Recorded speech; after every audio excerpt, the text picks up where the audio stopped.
Thank you for tuning in to Backyard Conversations. I'm your host, Craig Scheller, owner of Scheller Outdoor Living in Kansas City, Missouri.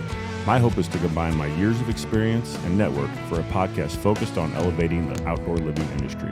Let's get started. What's up, everybody?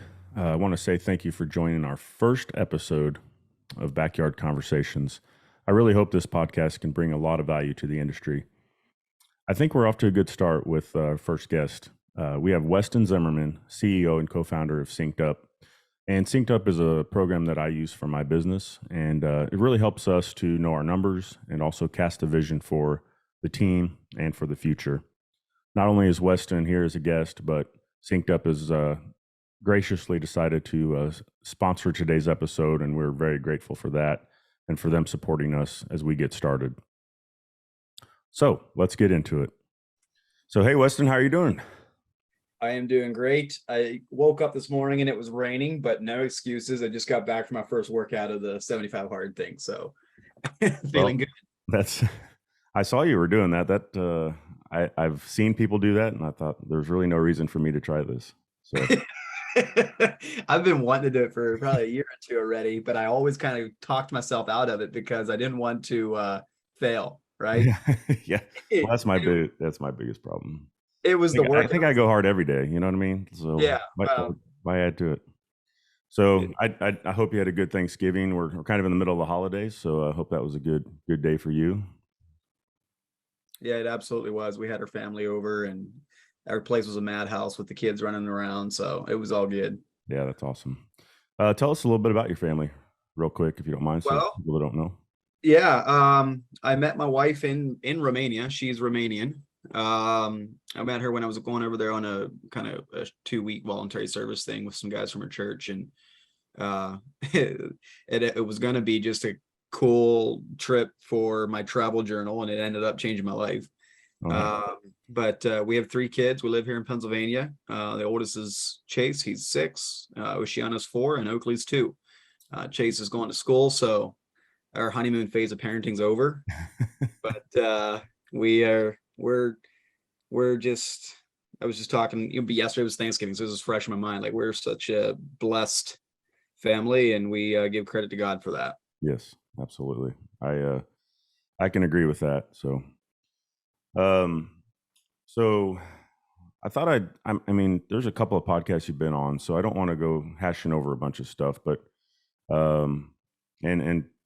and I'm going to probably sprinkle in some of my thoughts on your program and our relationship and things like that as we go today. But I do want to get a quick background for the folks that don't maybe know who you are, and then how kind of SynkedUP came to be from your background. So if you could do that fairly quickly, but I know it's a long story. So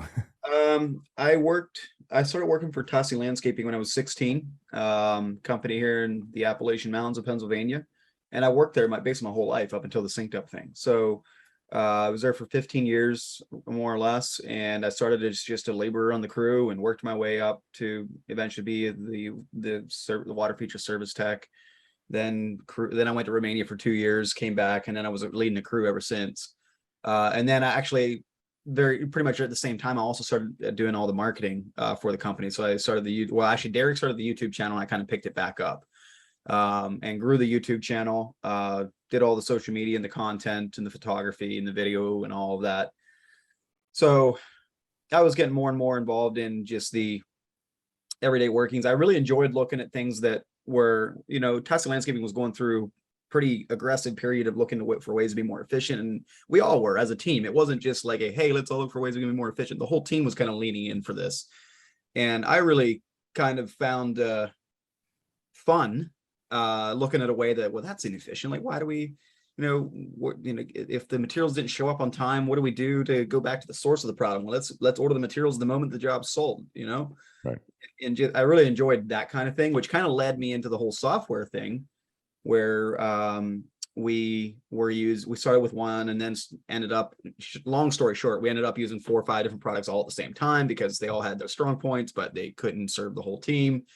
And so that's where the dream was, or the vision was kind of lit for hey, let's build something that can serve the whole team from the back office all the way to the crews out in the field. And I know we'll get more detailed into conversation, but that's kind of the cliff notes of So 15. I'm listening to you thinking four different softwares and the pain point that must be, Oh, because don't you have to, I mean, we've talked, like I tried another software. It was so hard to implement. I didn't even use it for a year. I just paid for it. Like, good for them, I guess. But I mean, the implementation process of these softwares can be challenging. So was that something you had to go through with each one of those to get them, or were you using them in different versions, I guess, or different ways?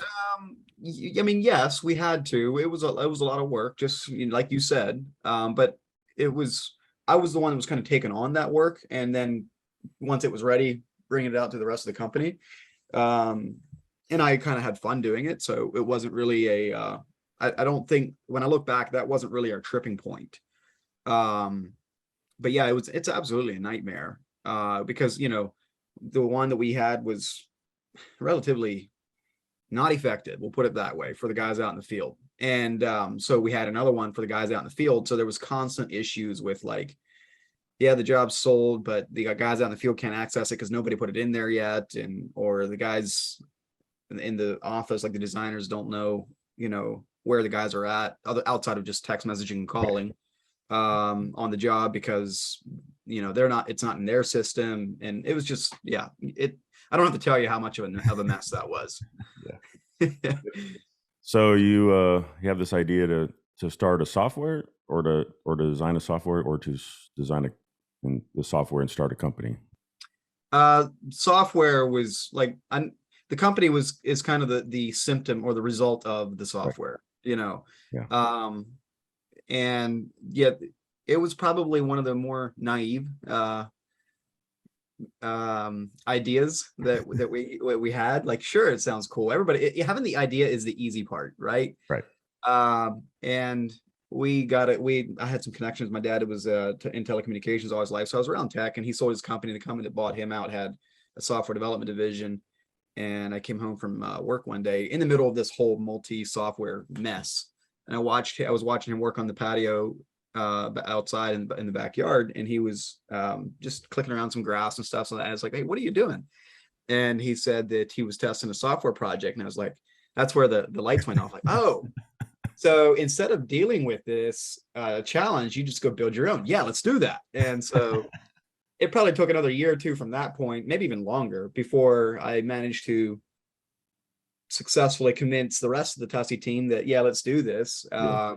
And we were still naive because we got a quote for $67,000 and thought that we were going to get our hopes and dreams. But that's not even a drop in the bucket in software development. So I we, don't we know. got a dose of reality real quick. I don't know if we can relate, Weston. I saw a need and went and bought a triaxle dump truck, so Yeah. trying to solve a problem. I don't know if that's so far so good, but we'll see. Yeah. So Yeah. these are big. These are big things. Like Yeah. company owners, or even you as a. I mean, obviously you weren't the owner, which is another interesting aspect. But like you're seeing the need and you're trying to cast a vision to owners. Me, I just sometimes have to convince my wife, my partner, that we need something. But like, because we're a small company, but like you're having to at this point you're already a fairly good sized company that's trying to get more efficient and have a good software that works for your team and all that. Yeah. So that's an interesting story. So One thing I'll plus onto that, like we were probably a $2 to $3 million company at that point. We were in the mid twos somewhere. And there is a time and place to do custom software. In the beginning, it was like, oh, we'll solve the need for our own company. But I was always kind of thinking like, well, this is not just a Tussy problem. This is an industry problem. But it doesn't, the numbers of scale don't really start making sense to start developing custom software until you're at least in 10, maybe 20, maybe even more $1 million in revenue. right. So don't do what we did. It was Well, now we it don't have to. yeah, exactly. Thanks. So I was walking around with Josh Sutton at the H&A. I guess that was in 21. We walked. I think Jeremy went by to get coffee from your booth, Yeah. and and I believe it was Friday. I think we're getting ready to leave, and we go over there, and I see the thing, and I'm like, great, another software, and I was like, and and and it was funny to watch Josh ask questions of you, because you kind of told us the rates and things like that, and it was more than what I was paying to not use something, right? Right. And so I was like, well, this is probably not going to be for me, because I can't even use the one I have, and it's half the price or whatever it is, it's three-fourths of the price. I was using a low version of what I had, Yeah. so we get back, and Josh goes, I set up a meeting and a demo with SynkedUP, and I was like, really? Because he was, we all complain sometimes about spending money and not getting the most out of it, right? So Right. so I guess that was my fear with looking into this. So then he does it, right? And and then he signs up, and I was like, wow, this must be pretty good. So I did a demo, and we met, and I took about as, I look back and feel like I really could have put a lot more effort into just our demo, because I think I was in my truck. I was pulling into a job site, and it was like, I think I spaced the meeting. That's how I roll. If we're going to be real. So we went through the thing. I was like, it would have been much better probably if I had my computer open and you could share your screen better and all that stuff. And now here I am looking at the cell phone, and I think what made the difference for me was your implementation was required, right? Like and I don't know if that's the right word, but like, in a way, you made it to where the implementation was probably the most important piece of signing Yeah. on.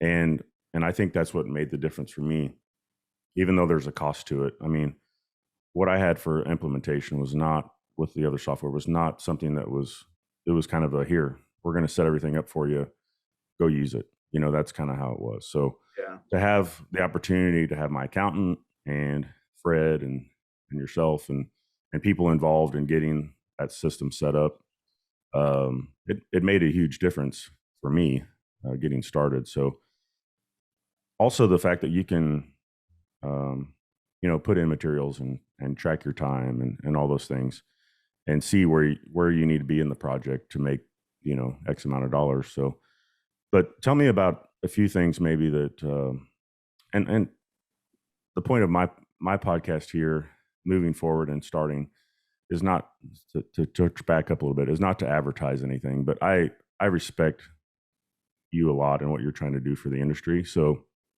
to me, it's very important. I'm guessing this will be my first episode, because I think this is such a pivotal piece of what the industry needs, and the groundwork that can be laid for any company either getting started, or we're going into winter right now. People are looking for ways to improve, or to implement new softwares, or what equipment do we need next year, or what's going to help us be more successful next year. This is one of those things. So Yeah. I think it's super important. So I do want to say, like, or I want to ask you to say, okay, there's all kinds of softwares out there, and they're all trying to improve. What sets SynkedUP apart from some of those? Well, the big thing that I see, and this is not, it's not like SynkedUP is the only outlier, but the big thing that in my mind is that most of these products in the market focus on helping you become more efficient, getting digital, getting off of paper, all good and valid things. But let me explain it this way. So when you're building a quote, there'll be a thing for your cost, what you pay for the item, and then there'll be a blank empty field for you to plug in whatever markup you want. But they're not telling you what that markup should be. Right. And that's the big difference. That's why we say know your numbers, Yeah. is because most of the products in the market have a lot of really good, valid, effective tools for streamlining your business, but then they kind of expect you to have your stack of spreadsheets and know your numbers on your own alongside of that. And Right. we marry those two worlds. Like we view it as every bit, if not more important. It's the foundation with which your company is going to grow. If you don't know your numbers, I mean, you're kind of sunk before you start. Right. unless you get lucky, which that's a really low percentage. And so the big difference is the whole know your numbers thing, and being able to not only know what price you should charge, that's only half the numbers, but also knowing where you're going right and where you're going wrong. That's Right. the other half. Both of those halves can't live without the other. Right. And a lot of people, you can solve both of these problems with spreadsheets. Then the problem, it becomes, it's hard. It's not hard to know your numbers once you have the numbers. The hard part is getting the numbers together. Right. And so that's what SynkedUP makes easy. And yes, I 100% agree with that, because I think that's now that you say that, that's probably where I fell short, because I tried a spreadsheet, I tried a software, and I was like, okay, well, I don't really have rent, and I don't really, at the time, I'm like working out of my house, I'm, stuff parked in the driveway, like what I was maybe paying for outside storage. So I'm like trying to come up with these things to create overhead. And sometimes you just don't know what all those costs are, especially if you're starting out, or how to plan for them in the future. Because this year I met with Fred a month or so ago, and we want to have a building. We're renting right now, and that's in my budget or whatever, but we really want to grow to where we have a building of our own. And we're still trying to, I think renting's been good because we kind of see what works and what's not working, and what we really need and what we don't need. So, but if I keep waiting to see what kind of building is going to work, I'll never put the money aside. So we're starting this year, 2023, with, so that's the nice thing that I see, or equipment or things like that, the things that you need in the future, you need to be putting in your budget now. Yes. Because I think that's where even I've struggled in the past, is just like, oh, well, I have the cash flow to either buy it or pay the payment, but do I really? And what is that gonna look like at the end of the year, when I've spent this money that maybe wasn't particularly allocated for that type of equipment? Yeah. Or that property, or renting a shop. So it can still, that's something I'm even, this is our first full year with SynkedUP. So learning that, I've always been that big number guy. So where you see the top number. So I'm really learning to discipline myself to see, the bottom number and what it is we're really after, and getting that to grow as a small company, instead of, how many people can we add to get to that top line revenue? Yeah. I don't care if you're a $10 million company. If your profit is nothing, then who cares? And all you're doing is stressing yourself out. Absolutely. Yes. So another thing I've kind of struggled with is, and we talked about this year at H&A, was I tend to overthink and overanalyze and make things even harder than, they should be. Yeah. Which is like, okay, we can job cost now, like on the fly, which is, to me, is amazing. But I was getting hung up on, like, okay, I get a load of gravel delivered, and let's say we have it delivered one day. Yeah. And then we're maybe at the end of a project, or we're doing some fine tuning. So out of that pile, that day we maybe did 15 tons. The next day but how do you track this, right? Yeah. Like, there's really no way to, oh, that's exactly 15 tons. And we talked you're like, just simplify it. Just when it's delivered, put it in, right? Yep. So I think I was overcomplicating the system by, our pavers were delivered. How many do we? And I guess what I was wondering is if that affected your daily rates or your production rates. That was what was hanging you up. You're right. Yeah. That was what was, yeah. So I didn't want to be like, oh, we put down 2,000 square feet of pavers in one day. That's pretty good. and really, we didn't even work on that area. Yeah, exactly. Yeah. Well, what you're talking about is a human tendency. I don't care what it is you do, but it's the human tendency that the pursuit of perfection, I'm not going to do it till it's perfect. The pursuit of perfection, like, grinds you to a halt, like, right. And you don't do anything. Yeah. I'm guilty of this too, in various ways. And, there's something I'm working on, and I'm like, yeah, okay, I was pursuing perfection. Just start doing it. Build the plane while you fly. Right. Figure it out.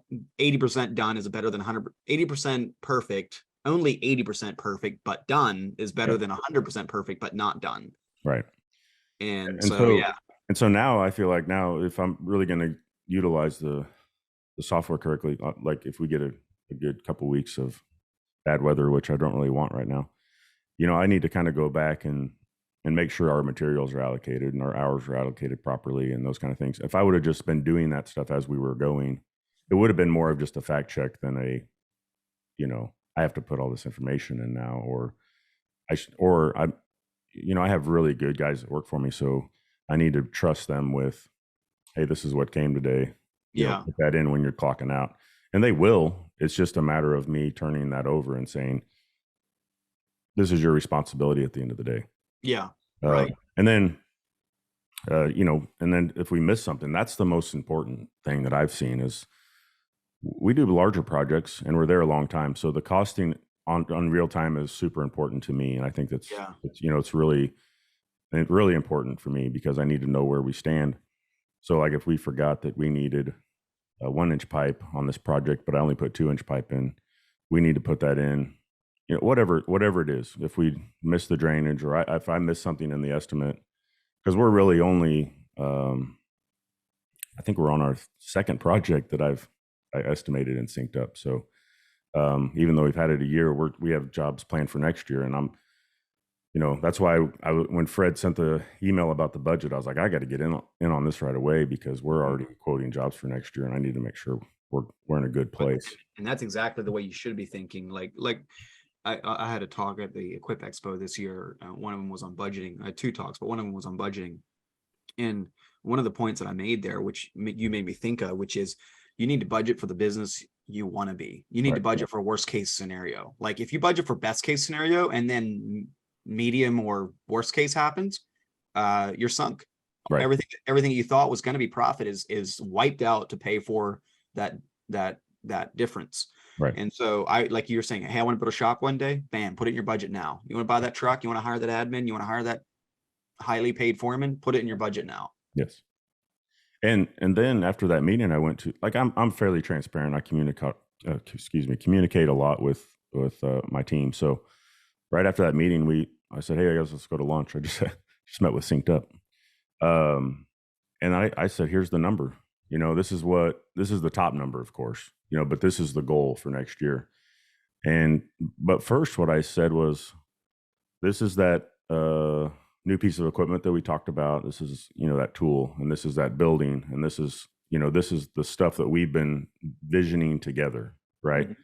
Like the really cool thing about communicating with your team is when you communicate the vision, they get on board with it. And I think they see that, we are very equipment heavy, right? So if we have all these things, they have to understand that that's part of the pay in a way. Like, I don't know if that's the right way to explain it, but I can give them this top number and they're like, oh, well, I'm not making that much money. How does this relate to me if he's trying to make it?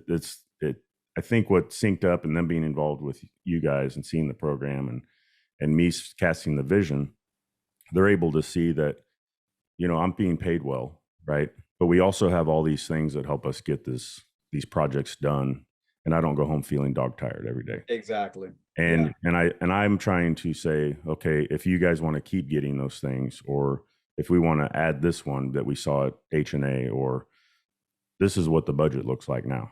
So I think that's really important to be able to, and especially with a small team, with a big team, even everybody's different on how much information they want to share. But I just flat out told them, if we want to have all these things, this is kind of where we need to be for next year. So, and they're like, well, I think we can do it. Let's go do it. That's critical. And you're doing it right. And that's what I think is one of the things that led to some really solid culture at Tyson Landscaping is like, people just need to know what the North Star is. They need to know what the goal is. They need to, like, everybody, if you're just going to show up and you don't know what the vision is or don't know what the goal is, like, of course you're going to hang your hands by your side and only do what you're told. Right. But if you're part of the vision and you get a chance to buy in and you're like, yeah, I want to get that tilt rotator, but I know we don't have it in the budget this year, but if we can get this amount of production done by Thanksgiving of next year, bam, we've just gave ourselves permission to get it. Right. Like, that's the kind of thing that lights people up. Yes. Yep. And I think that's super important. So, so I'm a user, and I'm still trying to get to the point where I'm using it properly, Right. And I think once I do that, there'll probably be a light that that goes off, and I'm like, wow, I probably should have should have been doing this all along. And I think what's also great is I mean, it's part of, I think, for you guys being in a way a startup. How many years have you been like Well, on the market? I guess would be we've been coding since 2016, but we've only been on the market since 20. since 20. So in 2 years, you built a software for one company, right? And that from that in that 4 year period, you're thinking, let's fix our pain points. Yep. And then you go on these road shows, right? You go to you go to the shows and you go to the expos and you come visit the users. You get on these calls with users. I also really like. I wish I could get on more of these weekly webinars and things like that to help people, kind of focus on different, aspects of the software a little bit more closely. I like that.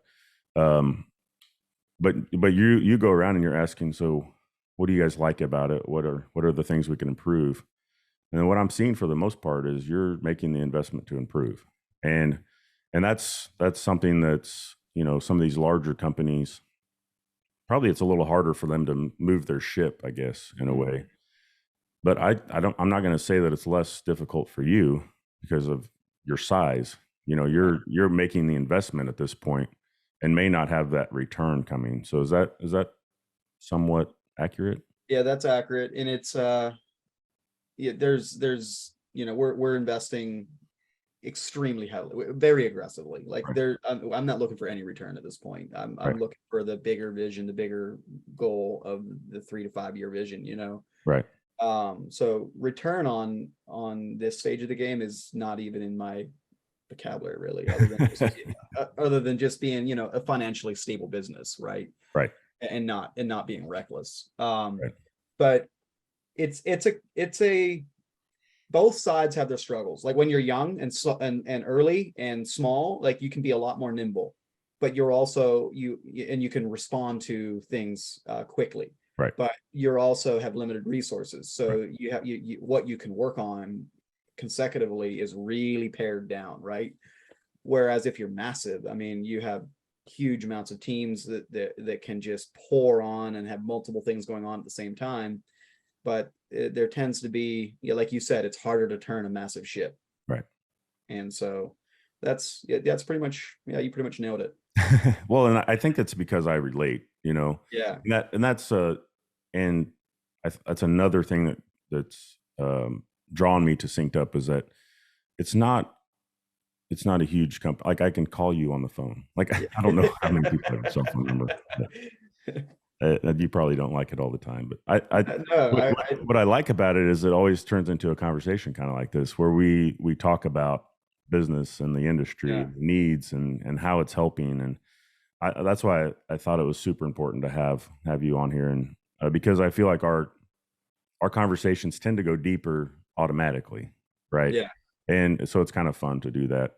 And I know that we've talked about how to promote this and how to get a quick return and a long gain, and I'm kind of in the same boat where I'm not doing much like fast marketing because I don't have the time to answer the phone calls and do the things. You guys need some of that right now or whatever, because you're growing a business, but you also need that long term. We have to grow and go in a direction and go towards our vision.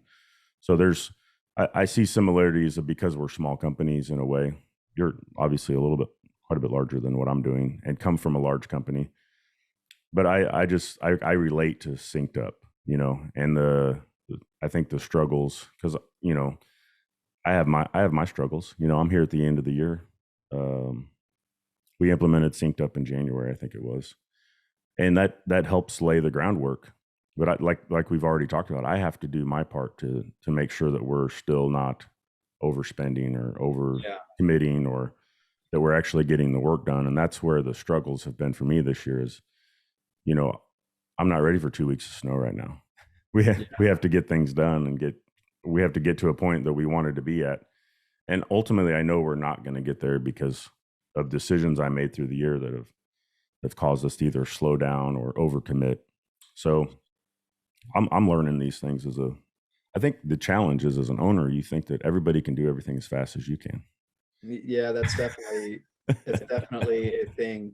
And also I think what I would add on to that is, and to challenge you have as an owner, is to do what we just talked about, which is how can you light up your guys and your team's world to think like you in terms of production. Right. Like, dude, it's 4:30, I'm heading home. Whereas if like, hey, we're an hour and a half from home. I don't know if you drive that far for your jobs, but I we did hope at not. Dusty. And we were like, if we work for another 60, 90 minutes, we can wrap this up. We don't have to come back tomorrow. Right.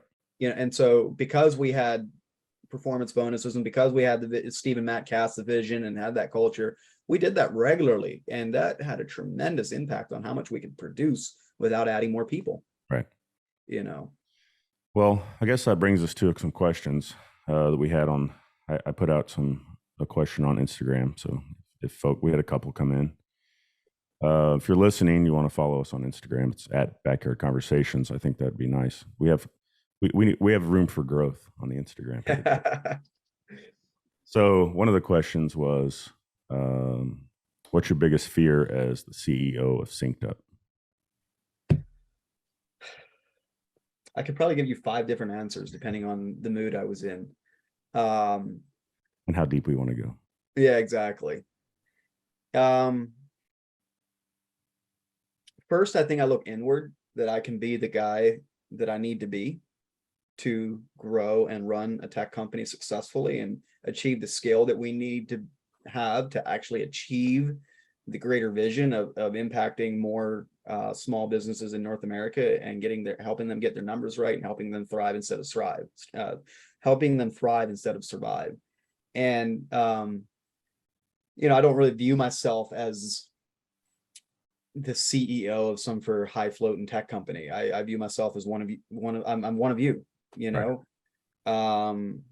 but at the same time, I'm gonna have to figure out how to recruit, attract talent, lead people, cast that vision, all these things we've been talking about, in the landscape business context, but also here in the tech context. And there's all kinds of unique challenges to that. But one of them is that I buck up to the task, that I live up to the challenge. And in my heart, I've got a fire burning in my belly that I am absolutely going to do it. But at the same time, you just wonder, like, what am I made of? Do I have the stuff it takes to do this? And there's a lot of ways to do things wrong in business. There's 1,000 ways to fail and one way to get it right. And so being able to successfully surround myself with the right people, because I can't do this on my own.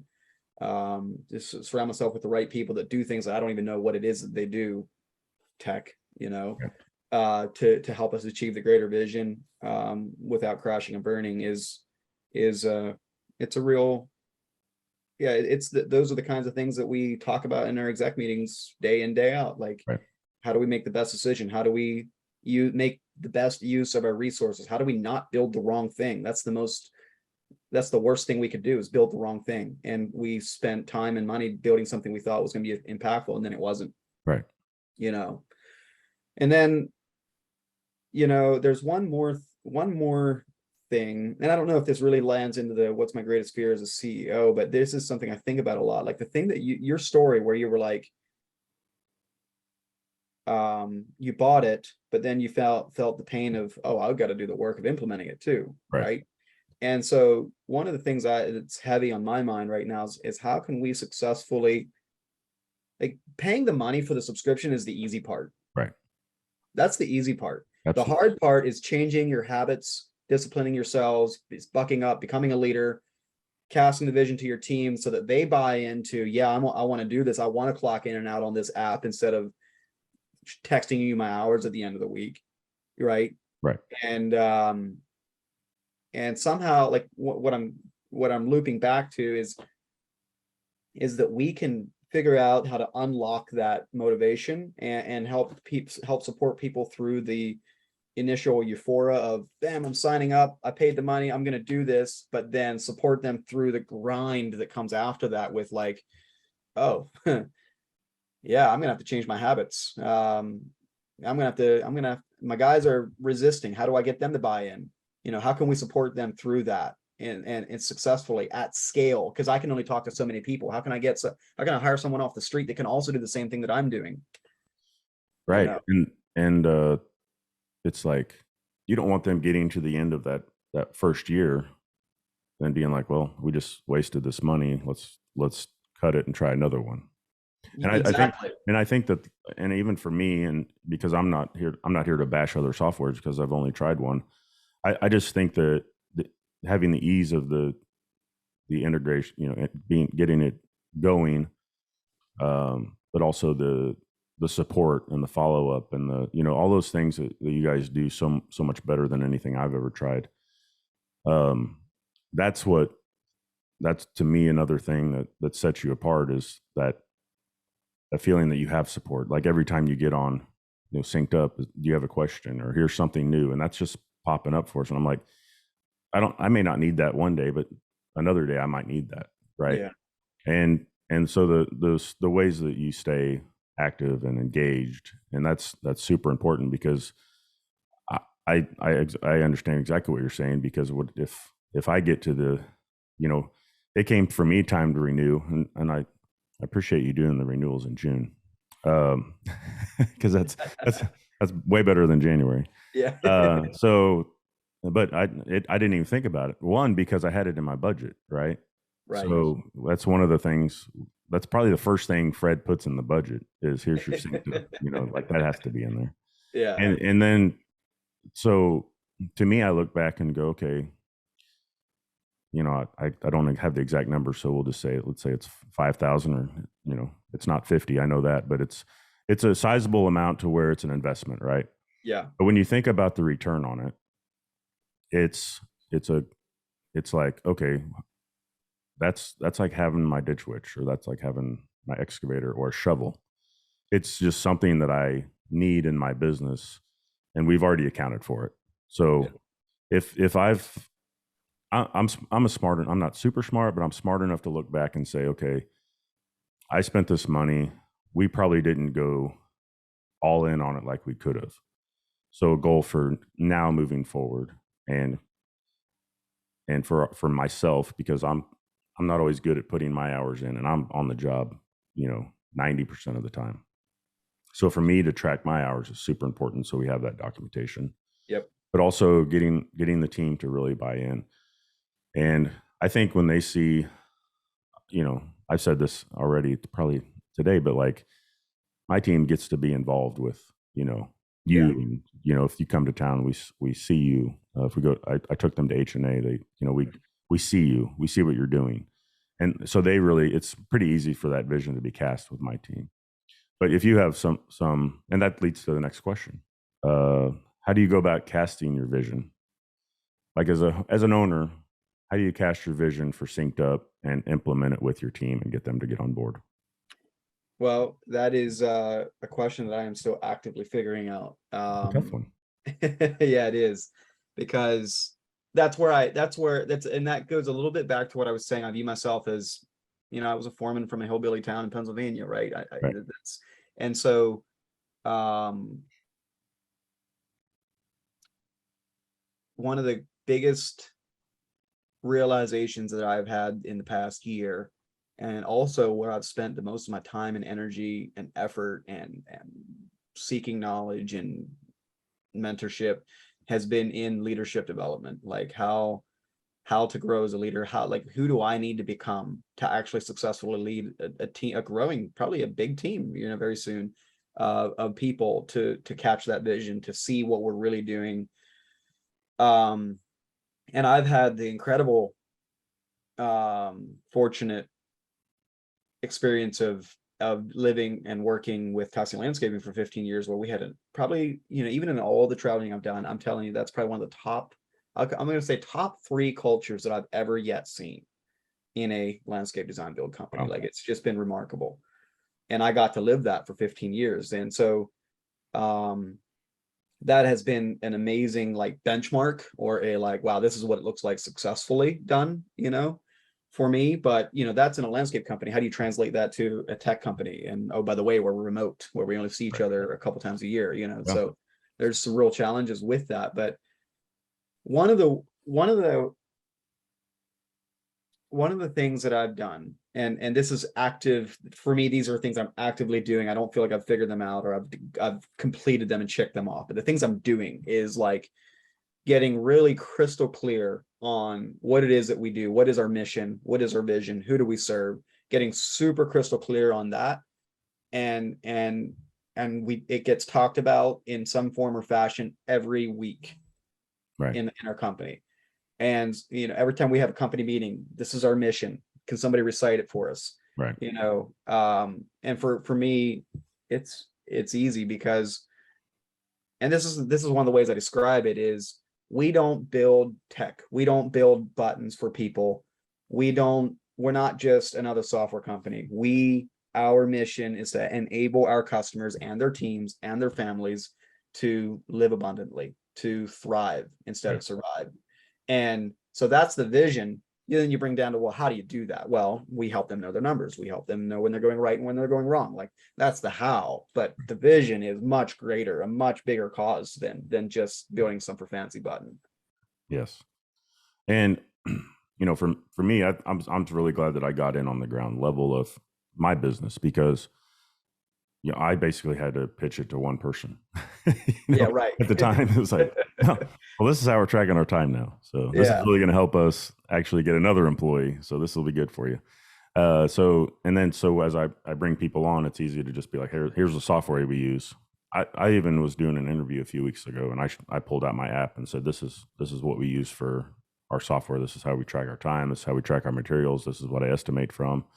This is a super big part of our company for us to be able to grow and know our numbers and plan for the future and plan for the year. So it's it's easy for me, but I could see I went on a hunting trip with some friends, and one of them and they're from a larger company in the area.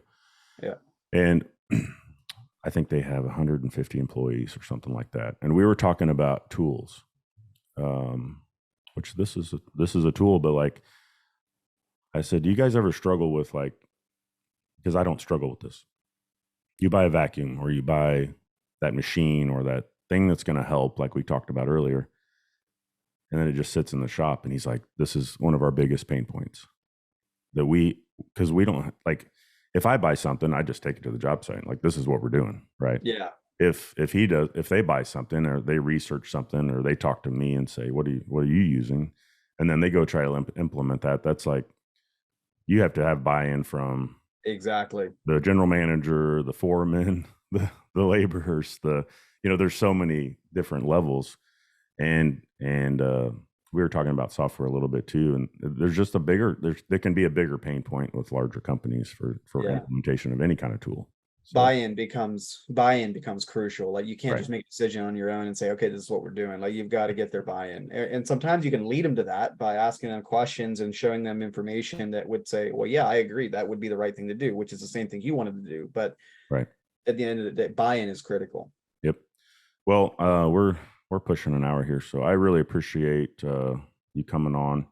And I just want to encourage you, because I've seen your sacrifice. I'm following you on Instagram, and you're traveling, and you have a podcast, The Cost of Doing Business. And I was a guest on there and kind of shared my story. So if people want to go back and listen to that and some other fantastic episodes that you have, you're doing a great job with that. So, but I just want you to know, as somebody that used to travel, and I know there's a sacrifice there, not just for yourself and the business, but for your family. And I appreciate what you're doing there, and I see that. So, you're all in, and we can tell that. So I appreciate that. But if you want to, anything that you want to share here at the end, and maybe tell people where they can find you, I'm going to put a link for SynkedUP in the notes, the description here, so people can go check it out. So, anything you want to leave us with today, Weston? Yeah, well, right back. Thanks for sharing that, Craig. Like, and right back at you. The thing that, if I was in this just because I wanted to build a tech company, I think I'd have quit a long time ago. The thing that lights me up and keeps me going and gives me fire in my belly, so to speak, is the stories like yours, where I get DMs or I talk to someone on the phone where they're like, dude, I've been into this business for 15 years. I just talked to a guy last week, been in this business for 15 years. And I've always just kind of scraped by. And this year I'm making 6 figures in net profit. Wow. Paid off all my trucks. I'm paying myself. I'm spending more time with my kids. That is what fuels me. And so I just want to thank you guys for you, Craig, and everyone else that just takes the time out of their day to shoot me those hey, this is what's done for me, because that's what I want to achieve anyway. That is why I do this, not because I want to grow some for startup and then flip it or something. Like, I'm in this because I'm passionate about this industry. I love this industry. I love these people. And I see a lot of really incredibly talented artists and craftsmen out there that are barely making a go of it. Right. And my dream is to make an impact on that in North America. Like, I want to see these people thrive for the passion and the craftsmanship they bring to this market, bring to this world, bring to this industry, instead of just feel like they have to barely eke out a living and survive, and their family and their team suffers. And so that's right back at you. Thank you for taking the time to share. And because I know it's easy to take things for granted and just things are just there. And it means a lot to me when you do that. Yeah, I mean it 100%. So let us know where we can find you, so that so this awesome program. If you want to follow my daily kind of life, I'm on Instagram. I do a lot of stories. You can DM me there on Instagram at SynkedUP, SYNKEDUP, or you can find us at synkedup.com. And we have a bunch of resources on there with a bunch of free tools, like for budgeting and estimating if you're just getting started in less than 100 grand in sales or something. But we also have pre-recorded demos on there, where you can book a live one-on-one demo with us if you want to figure out, like, hey, well, what is this? Like, could I benefit from this? Like, well, our whole goal on those demo calls is not to be a car salesman, but to understand what is it that you're facing, what are your challenges, what do you want to get better at, and can we help you with that? And if we can, we want to help you get the information you need as quickly as possible to make a decision, so we're not wasting your time. Right. So yeah, synkedup.com or synkedup on Instagram, and hit me up. Glad to talk to you.